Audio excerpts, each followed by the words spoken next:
1000 சேப்பாக்கம் தொகுதியில் விஜய் நிற்கிறார்னு வச்சுக்கிறோம்.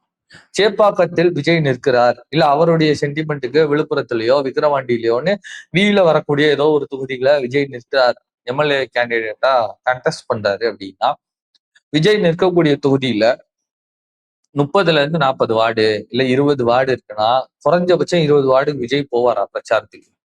பரப்புரைக்கு போய் அந்த 20 வார்டுல இருக்கக்கூடிய மக்களை பாப்பாரா அப்படிங்கிற கேள்வி.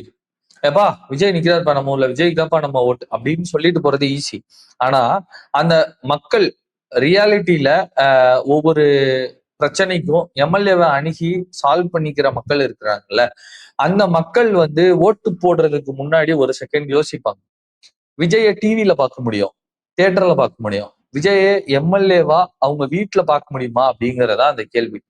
விஜய் எம்எல்ஏ ஆயிட்டாரு அப்படின்னா இப்போ தமிழக வெற்றி கழகத்தின் தலைவரா படங்கள் எதுவும் நடிக்காம ஜனநாயகனை கடைசி படமாக முடித்து விட்டு இருக்கும் விஜய் கூட 150 நாட்கள்ல 15 முறைக்கும் குறைவாதான் வெளியே தரிசனமே தர்றாரு. இதுல மக்கள் சந்திப்புன்றதுக்கெல்லாம் வேலையே கிடையாது.